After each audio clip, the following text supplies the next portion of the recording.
Welcome to Getting to the Truth in This Art. I am your host, Rob Lee, and today's guest is a Baltimore-based mixed media artist who aims to create illustrative and site-specific mixed media paintings that embody a unique strength expounded by the oppressed. Please welcome McKinley Wallace III. Oh, greetings. Greetings and salutations. So I gave the cut and paste kind of breakdown of what you do, but could you, for the fine folks who are uninitiated, describe what your work is and who or what may be your greatest influence? All right. So I would say my work is, like you said, strength expounded by the oppressed. It is telling stories of Black people in positions of power, in positions of struggle and tension, to show resilience. I think my work is definitely based on like a hybrid between abstraction and realism. Sure. And also like collage. So I think about using imagery from the past to have it be like a through line into the present and future and where we're going. So you can see those patterns and see yourself in the work. Definitely people who, look like me.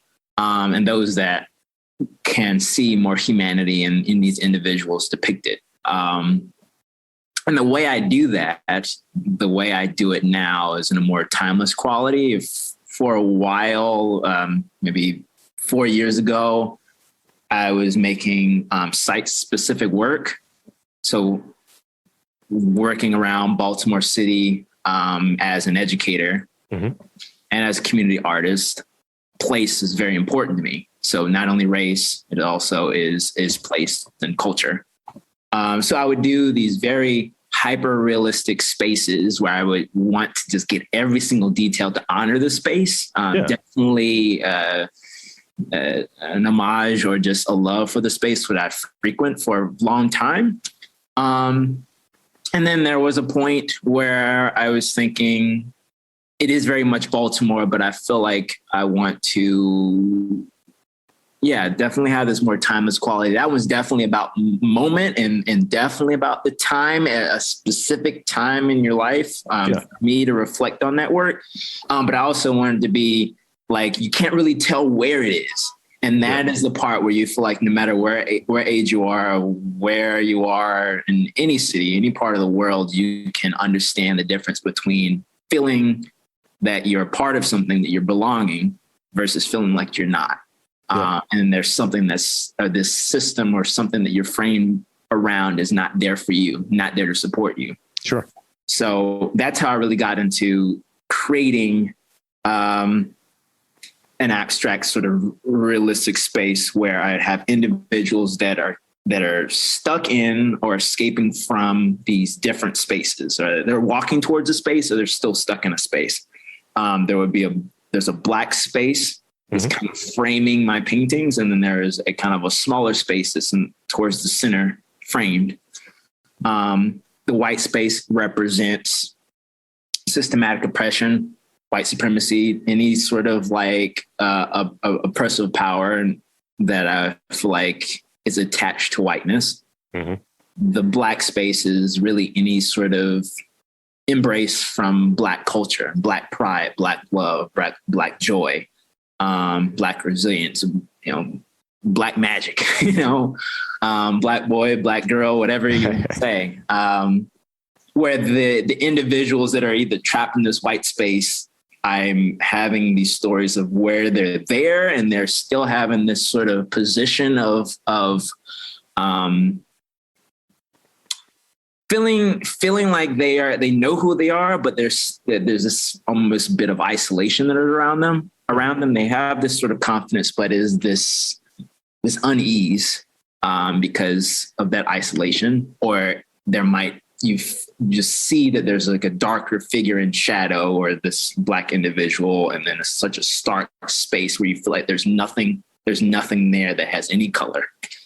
Then you have some of them that have stepped out of this space, and you see that maybe their posture has changed when I am like looking through their imagery that's speaking to me. And I would place them outside of that white space and is either a way to talk about like this passing or escape from having to think about race and, you know, who you are all the time. You know, race is a concept that stops you from doing what you need to do. I mean, I'm blanking on the quote. I'm definitely going to try to find it, but I don't want to take the quote, but it is a quote that I heard that racism stops you from doing your work. Yeah. You constantly keep telling people and why you matter and why you should exist. So I think, what does it feel like when there isn't an oppressive space anymore? You don't have to think about yourself that way anymore. Yeah. You. So every time I have an individual that's stepping out of this white space, there is like a shift around something that's feeling like it's visually, the skin color and the way I kind of make the almost silhouette of them darker. They almost feel like they blend into this space where now they feel like they're part of this larger sort of community of Black, even though it's all just flat and it's an abstract background, but you feel like they're almost becoming connected or blending in with it in comparison to that space when they were just like, you really saw them. Yeah. So I like playing it out visually, and I feel like it can lead to a lot more conversation when there's less information, which can be surprisingly simple, or it can not surprisingly simple, but it can be misleading for people to think that there's not a lot there. But it really is if you spend some time with it. Yeah, I think that's one of those testaments of, no, I'm not going to tell you anything. Like, some people don't even like title their work. It's like, I'm going to let you figure out what this is and take from it what you will. It's like, oh, that's an interesting way of like kind of embracing that and absorbing that or what have you. But if a person, because some people can do the opposite. It's like, oh, I'm just coming out and like, this is exactly what this is. It's like, cool. But then there's perhaps not as much discourse, not as much conversation, and you don't really gain anything, I don't think, or you don't gain as much as you could if you didn't take that approach. Yeah. And thinking of inspiration as an educator, what gives me my ideas are the conversations. And I think by having these more open sort of format images, there's a lot of, I can be as specific as I want. If I know what the spaces mean to me and I know the individuals I want to like navigate in and out of these spaces, there's like this space and there's that space. There's one or two. They find some way in between or transitioning to one to the other. I have different people that look at the work and think different things, and it speaks volumes based on age with my students. They can try to see themselves in the individual, and sometimes it speaks volume to get on a more serious note, like the way we see ourselves. Like my mindset on this was definitely about embracing power and struggle, and then a younger student or that I might look at it and just say like he's seeking power, but he's upset that he doesn't have it, or he wishes he was another person. So it's always just interesting to see like the type of person I'm talking to and just see how they kind of see a completely different way. And I think it's awesome when I can be very specific about a particular place and add all that detail. But it seems like the conversation's been a lot more rich when there is just more breathing room and possibility, where you feel like you were saying, you fill in the blanks. If it's just like a white space that this person is surrounded by, I mean, your eyes based on culture, we can't help but fill in the blanks and try to create a space from our own experiences. Absolutely. It's very, like, as you were describing it, it made me think of, I have a habit sometimes. I may take a different medium and kind of use that to maybe better understand where someone is coming from, right? Where they're describing their work, they've been very into what they're doing and what they're seeing may be. You kind of have to be. It's like, I'm a podcast nerd because I'm around it all the time, right? So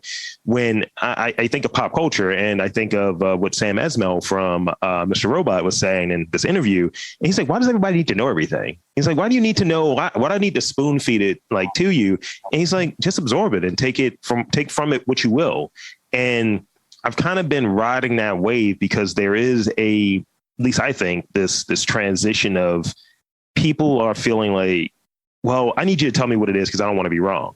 And then you distrust what you're seeing. So I'll put it in a different way. I did a chocolate and coffee tasting this past weekend. Chocolate and coffee. Yeah, because I'm bougie. And and it was some imported chocolate or what have you. And they made a point I was at sophomore, actually. A point was made to not look at what the bags say on there as to these are the flavor profiles. This is what the person who tasted it is kind of picking up off of it.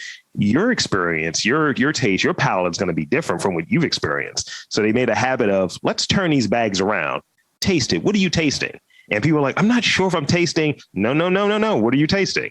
And that's just kind of one of the things I took from it. Like, we're so used to someone just kind of giving us an inkling of what is being presented to us, and that we second guess what we're even absorbing and think that we actually got something out of it. You're regurgitating, you know what I mean? Oh yeah, for sure. I mean, that's like it's a strong like visual philosophy or like a process behind seeing versus looking versus seeing. Yeah. And I can say, look at this, and then be like, oh yeah, that's a chair. But then if you're really like seeing the chair, definitely as a person that's learning how to draw, try to pretend as if you've never seen a chair before. Yeah. We already assume we know everything about it. You know, there's like a way to draw, to taste, to smell, what's good versus bad, what's foreign, what's familiar, what's family, what's not family, what's not our lifestyle. And that definitely can limit our experience.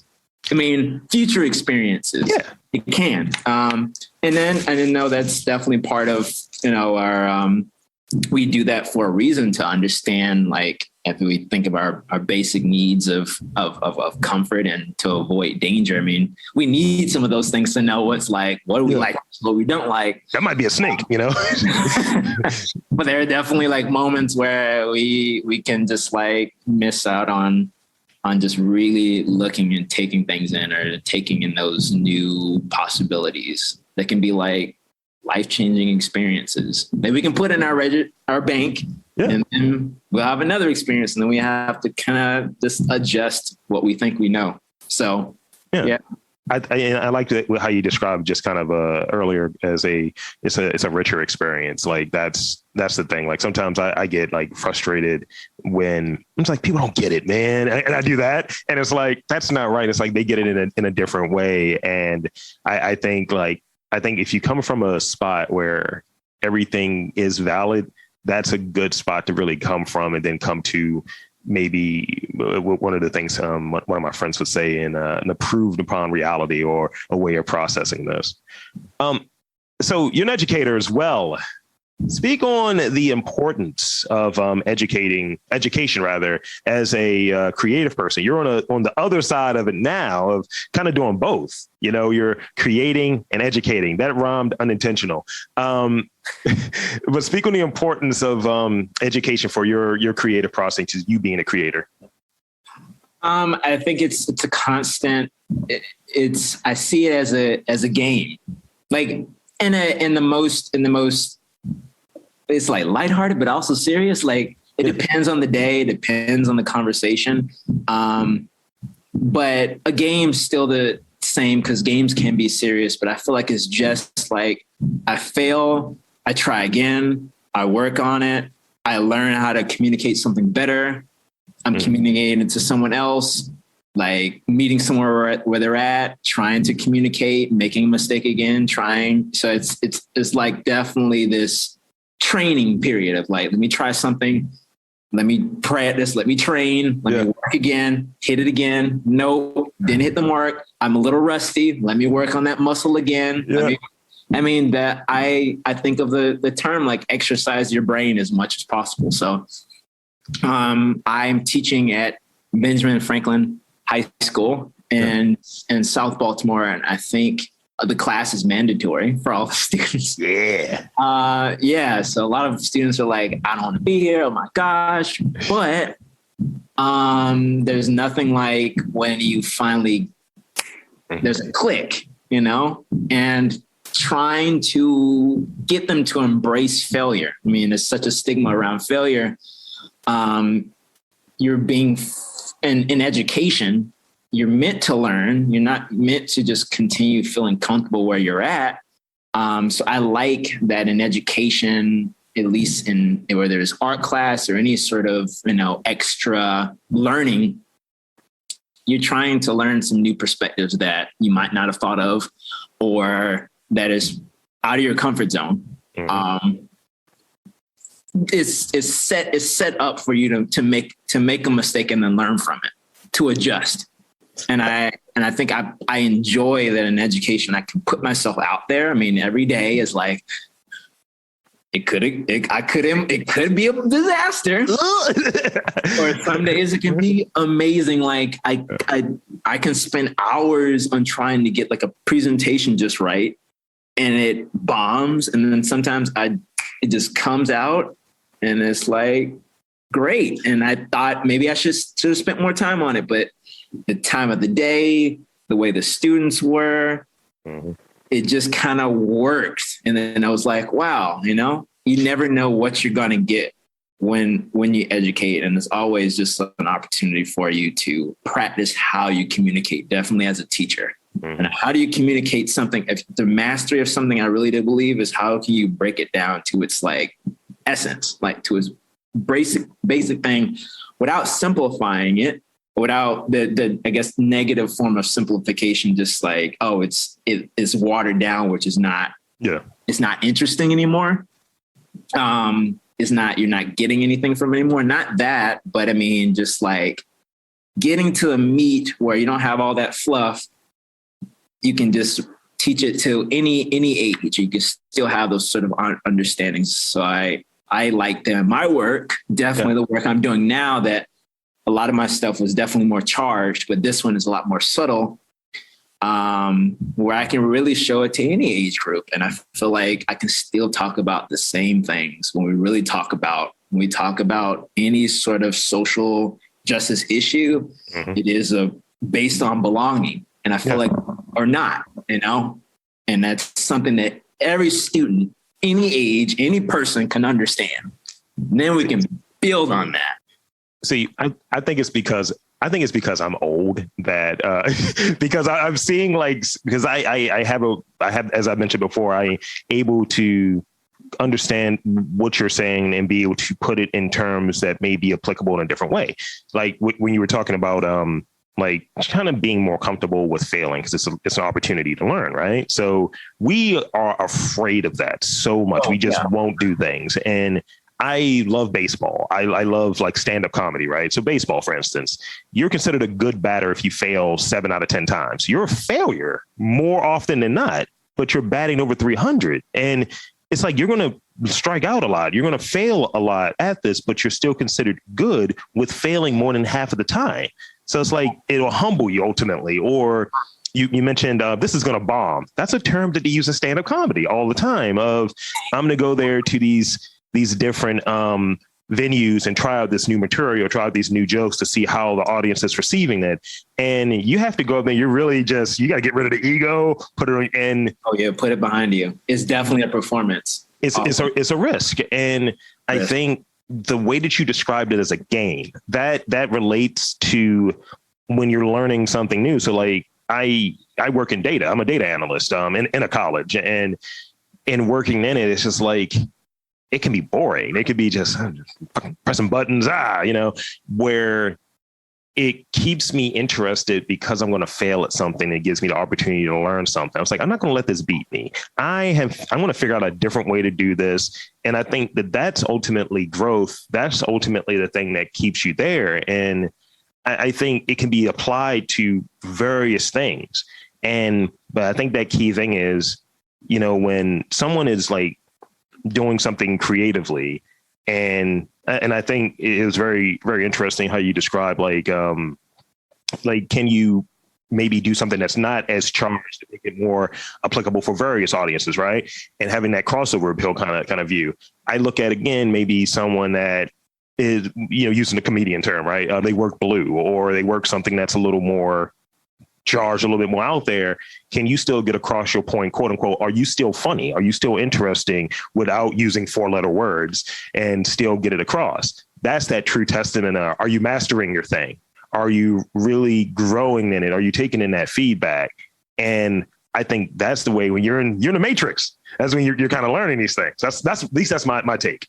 Oh yeah, I mean it's like anything. It's the game. It's what I try to think of it as much as I can. Serious game, sure, funny, lighthearted game, but knowing that games are interesting when you make mistakes. Yes. If it's too easy, then I put the game on easy every time. I'm not playing all Madden level. I'm kidding. I played many games, and when I was younger, and through controllers, like I rage quit. Like to be like, rage quit. Turn it off, even if it might mess up the console. Like I'm out of here. But like if you can think of it as a game, no matter if it's super serious or not, it gives you as the educator or the performer, because teaching is a performance to an extent, that like it's okay. Yeah. There's always another chance. If you bomb and it was even a serious topic, you know that like you have to reset. You have to. I mean, I guess I'm getting I don't know, not punny, but whatever. But you have to kind of be okay with, all right, tomorrow's a new day. Yeah. I'm 100%. I'm ready to go. We enjoy puns in this podcast, though, just so you know. Yeah. So I enjoy the puns, too. So I'm constantly told by like my cohort when I was getting my master's in teaching that I'm like, I do a lot of dad jokes, and they called me dad for a while. My partner, Olivia, my girlfriend, she says I need to cool it with the dad jokes. So I'm all about the puns, all puns life for sure. I get wave daddy or big pun because I'm like kind of tall or what have you. And it's like, oh yeah, everything is a pun with you. I was like, look, sometimes I can't turn it off. I'm tell you. It's too good. It just sits right in. I was trying to think it was Busch Gardens or Six Flags or somewhere. And we were on a ride. There was like a car. It was shaped like a car. Yeah. And my friend who also is mad with the puns, he just said, or dad jokes. He said, hey, y'all. We were both with our girlfriends. He was like, hey, y'all, well, where's the keys? You just look like side eye. Like I couldn't. Like I knew it was a heavy side eye behind us because they were sitting behind us. So I was like, I don't care. That was great. This is a game. You know, life could be, if you see life as a game, serious or not, like, you know, it's fun. It's fun to learn and to learn from mistakes, even if it's like pretty major, but you have to know that there's another chance. Try your best to think of it that way. So in that, let's think about it like with this next question, and it maybe kind of relates in that same space. When you're working through a problem within your work, is there someone that you talk to? Like, what's that feedback loop like, or what's that input loop like? I tend with this, like, doing this for more than a decade, and I have some people that I'm like, all right, do I respect this person? Do I think they have an idea of what I'm doing? Because some people, they just say, oh, well, you're doing this, right? It's like, you've never listened at all. And other people are just like, oh, yeah, you're, you know, just say more of this, have more of these people. And so how do you maybe qualify? How do you vet the people that are giving you feedback, or what does that look like? And how does that usually go for you? Speak on that a bit. It's really changed. Growing up, I was fortunate to go to like art schools that focused heavily on the performing arts and visual arts, and just because of location and timing and stuff. So being in that sort of bubble of like just elite jargon and stuff, you kind of start talking a certain way and you kind of realize, oh, they don't understand. And then you kind of just start saying, well, this is my thing. So of course, maybe the teachers know, my peers at the school know, but it wasn't. If I showed my work to anyone outside of that bubble, and they'd be like, I guess I would be, even before I heard them say anything, I might just kind of say, well, you know, they're probably just going to say, you know, it's cute, it's whatever.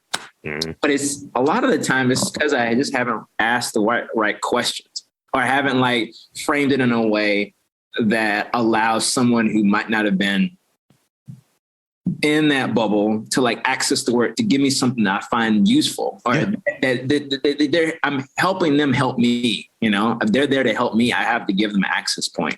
Yeah. So there was a point before I started doing those hyper real sort of or spaces. I was doing like abstract work, and that was like really the tail end of getting my BFA. And I just remember it was one of my, I don't know, I didn't do a lot of like community art sort of exhibitions at the time. It was definitely like a handful at that moment. And I just remember having my work up. It's kind of like in a coffee shop, like mixed, multi-purpose like space. Yeah. And like two elderly women just came in, two Black women just came in, looked at the work and just said, I don't get it. And there was something about that. Perhaps I was seeing it as a game, a serious one, because I was like, wait, what do you mean you don't get it? Poured your coffee out. Like, yeah, what? I was like, wait. Let me work on this communication tool. Cause I wasn't really giving them an access point. I was really speaking in this sort of jargon that they couldn't still understand it. Juxtaposition, the framing of this color with it was just the words just meant nothing to them, to that person's reality.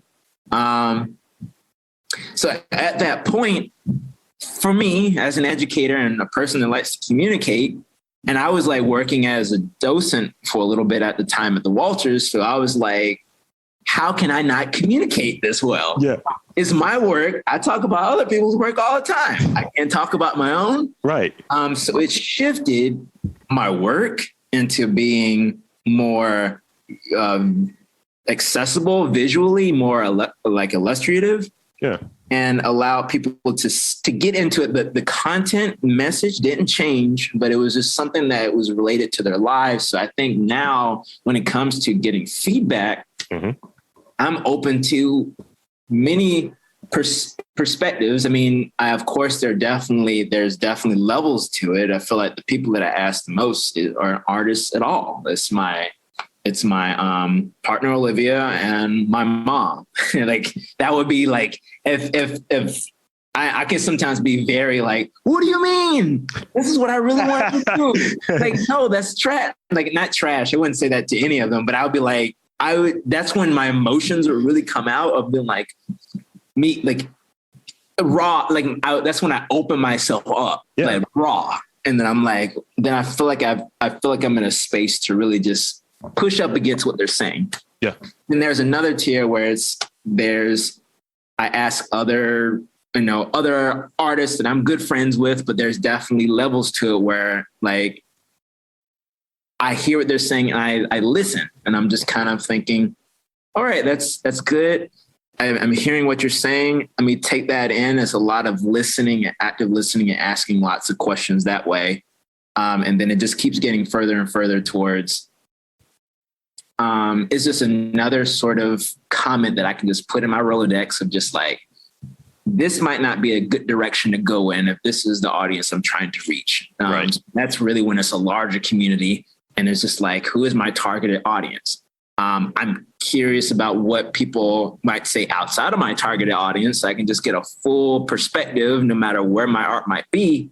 But yeah, I think I'm always listening to everyone, but yeah, when it gets closer to, people that I've known for a while, my mother, my girlfriend, I think it becomes definitely like a sacred thing where my work can drastically change on a dime if they're not digging it, because I want to make them proud. So would you say that is a kind of the similar approach when coming to a big decision? Like, all right, I have this opportunity that's presenting itself, or with a gallery for sake of argument, like how does that work with maybe making a decision, and how do you decide like what's the quote unquote right thing? Is it based on the information you have at the time? Is it based on how you think it may work out for you in the future? Is it an opportunity? What is the thoughts that go into like making a big, important decision?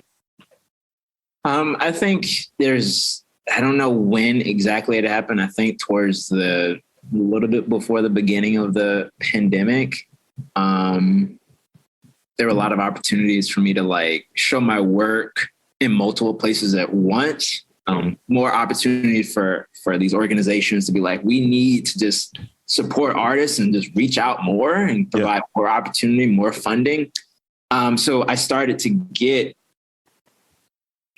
there was a point before that period where I was just constantly just like applying to everything, and whatever would bite, I would just say yes to it.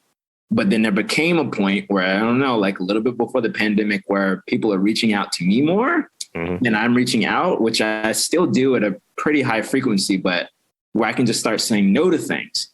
And I think I'm more mindful of, my target audience, or who I want to see, like who is interested in social justice issues, who really can kind of, even if they have a different perspective about my work, they can they spend time with it and don't just say like, oh, it's beautiful, which I don't think any curator worth any gold would probably just say it's just beautiful, but you can tell that they're just hitting the surface.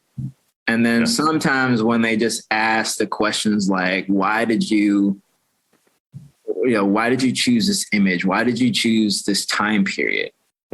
Why did you think of using this particular color? Or have you thought about what kind of space you could create around it, spacing between objects to create? And so it's like when they start thinking about my work as a collective and thinking about the message that goes throughout all of them and what order, and I can just see they're starting to like visualize my philosophy in their spaces. And there's like this synergy between our two thoughts where I feel like it just feels like I'm helping them move forward in challenging themselves and where they would like to take their work to the next level. And I feel like I can also gain something out of it too. Okay. I'm the only person gaining something out of it. I mean, that's nice, but I think that's the educator in me when I feel like I can sense that the other person is also challenging themselves as too. I mean, like, of course, if there's like a great institution and without me, they're fine. I'm gonna jump on that wagon any moment, anytime, any day, for sure. But when there's definitely this investment in like, we're trying this new idea, this new concept, we're not sure if it's going to work. It's something we're thinking out, and we want to see if you would be a part of it. I'm always down for those sort of opportunities because I feel like it's a game. I have this sort of control to try something out. It might not work out, but I can say that I put myself out there. Art that I do is constantly putting myself out there to talk to someone who doesn't look like me, doesn't come from my background, don't know where their views are on the spectrum from, conservative to liberal, but they ask me about my work. You don't know where you don't know where they are on that line because it's not explicit in your face. Yeah. So it's just interesting because of the openness of my work. I can tell like what random people who are interested in purchasing some of my work are interested in. Those that want to show my work are interested in based on how they respond to it and what I'm doing. And if I see that they're going in a direction that's just like not my message, speak kindly and say I'm not really into it, or maybe there's a future opportunity that's later, but maybe not now. But I think it's really if we can both learn together. That's important. Opportunities for them to listen and for me to listen to them. There's definitely a more mutual exchange. That's important. It's, like there are always, it's kind of sometimes this here's, I guess when it rains, it pours in some regards. It's like, I guess I manifested this. Now all these different opportunities come in and like I'm kind of facing that right now. There are different programming opportunities. Oh, we want you to be the host of this. We want you to be the host of that and this and so on. I'm appreciative of the opportunities, but I have to start thinking like, okay, how's my time being spent? Am I doing things that I enjoy? And how do I cancel folk out Like, how are they aligned with what I'm trying to do and things like that? So I would imagine that when opportunity comes, that it's so much more juice and attention around what one is doing. You're like, hell yeah, how do I filter these though? And that's that. I think that's like a decision that we all have to kind of come to. And right. it makes you, because like I look at the beginning of doing this podcast, I wasn't like some of the guests that I've had on early on, and I pride myself on being able to have a conversation or I'm gonna gas myself up a little bit to get a good interview out of anybody. Right. And early on, it was some people I'm like, you have nothing. You got no charisma. And I may have sucked too, but what I'm getting at is it's kind of like I'm a little bit more choosy in being able to say no to people. It's like, yeah, you may have a lot of followers. You may have a lot of clout. I don't know if I need to interview you. I think you're all set. Right. Are you interested in what I'm doing, what my message is and what I'm aiming to do? Because that's ultimately the reason why you're doing it. And that's what you always go back to. So going to what you were saying, like if they're not speaking to the same audience or there's not something that can be gained from an enrichment level, then sure. But also I have other things to do. So here's the last question I have before I give you the opportunity to plug away. Shameless plugs for you. Tell me about Baltimore and how it's influenced you as an artist. Give me that rundown. I'll be remiss if I don't, on this Baltimore oriented podcast, talk about Baltimore a little bit. And how it's influenced me. Yeah. Okay. Well, yeah, my work is, I've been in Baltimore for a decade. So I came in 2011 from Florida, West Palm Beach, Florida. Gang. No. For school. Yeah. And I've been in Baltimore ever since. So when I graduated 2015, it was definitely me just trying to find a job. There was always something to do. I'm trying to think something you mentioned a little bit earlier, but job is a job.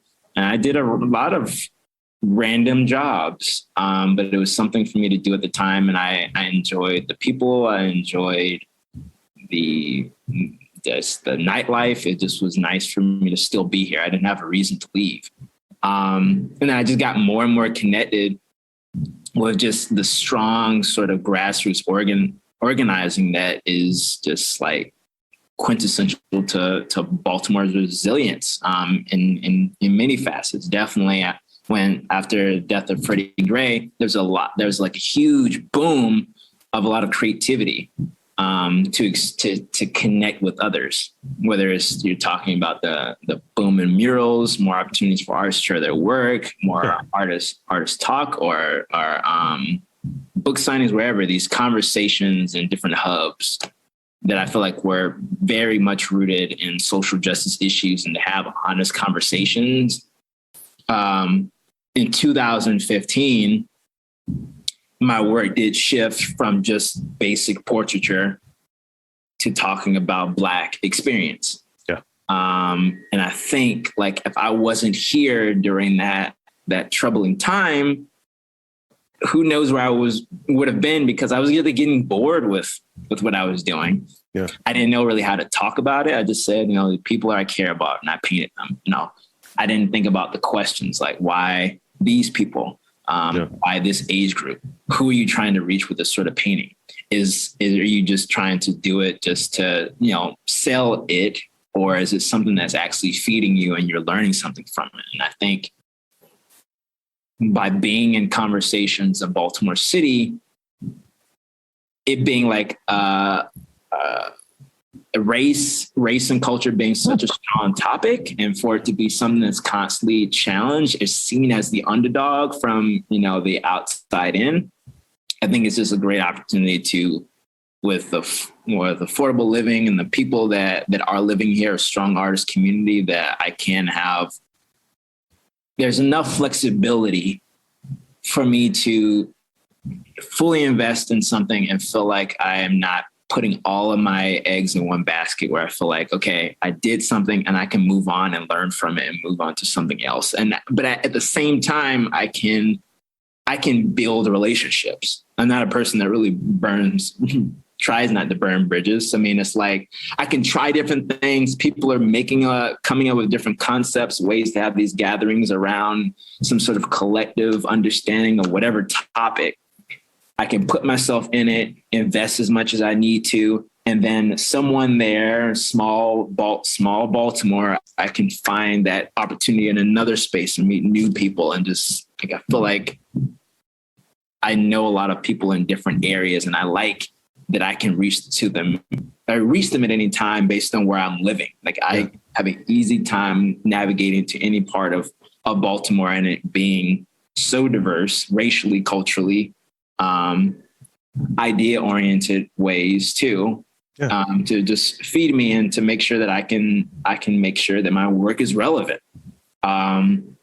I'm not sucked in by just the space being too large, where I'm not really seen as I'm seeing as a number that seems like too academic, but just where I feel like if I step into any space, I feel like I'm actually seen as now this community is small enough where even if I'm in a room full of strangers, I feel like I am still seen and respected and put in a position where I can actually make change.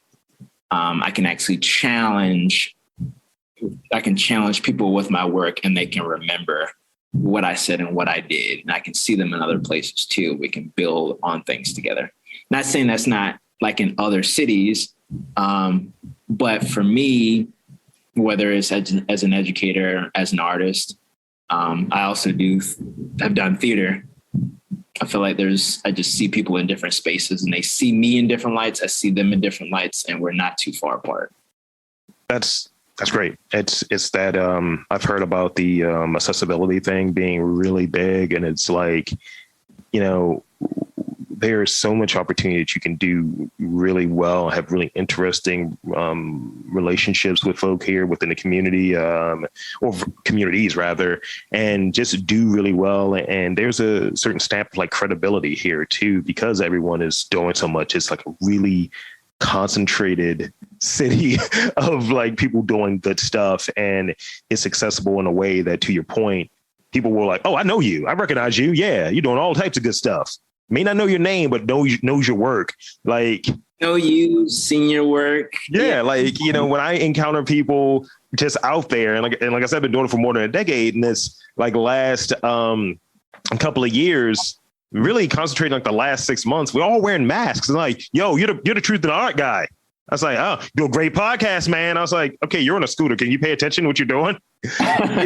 So, but it's really cool. And it's a familiarity with people here too, that once you're in, you're in. I think that's a big thing. Yeah. When you're in, you're in, and people are attracted to in this space. Like if you have a good idea, there are resources to execute. I feel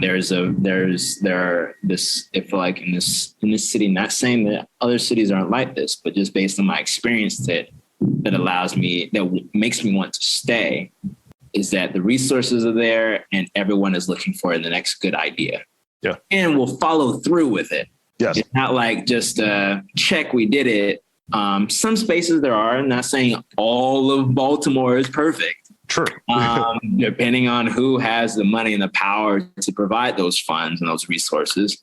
But there's enough where you can find a good amount of things that where you can fit in. You can get in, where you want to fit. Yeah. And thank you. So that's all the questions that I have. I'd like to give you the opportunity, I'd like to give you the opportunity to shamelessly plug your website, your socials, anything that, you really want to put out there for people to check out some of your work, and to check out what you're doing, like progress on things. And thank you so much. Oh yeah. So, right now I'm trying to balance my work-life balance, to be perfectly honest. So, I mean, teacher mode. It's only been a month, and I'm just like, it's been years. What do you mean? Like, teaching in Baltimore City is definitely like a thing. So yeah, I just graduated. I'm a teacher in Baltimore City Public Schools, at Benjamin Franklin High School. So if anyone is interested in collaborating, I'd love to work with you. My website, where I have a lot of my studio work, my studio life, what I'm doing. And I'm starting to plug in community art in there too. The website is www.McKinleyWallace3eyes.com. So my full name.com. You can just Google my name, McKinley Wallace, and it should pop up pretty easily. My Instagram is McKinley_3 small eyes. So my name is unique enough that it's also pretty easy to find. So love to, send me a message. I love to have a conversation. Even just talk about my work even further, particular works that are of interest. And I'm still about, like I said, trying to find my work-life balance. But as an artist, I feel like it's very important that I teach my students that I'm also a professional artist, still working and doing my thing. And I would do myself a disservice not to make sure that I'm staying with it and doing my thing. So this week hit me hard. I mean, this month it got me, but it gave me more swing. But I'm out there and I'm looking forward to future opportunities. So yeah, check me out on Instagram and see what I post on my website. Now, look forward to talking to whoever's out there in the world listening to this. Let's chat. So there you have it, folks. I'm going to say a good game over to you, since we've said game so many times during this podcast. And I want to thank you again, McKinley, for coming on to this podcast. This has been a lot of fun. And I'll do my sign off. So for McKinley Wallace III, I am Rob Lee, saying that there's art in and around Baltimore. You just got to look for it.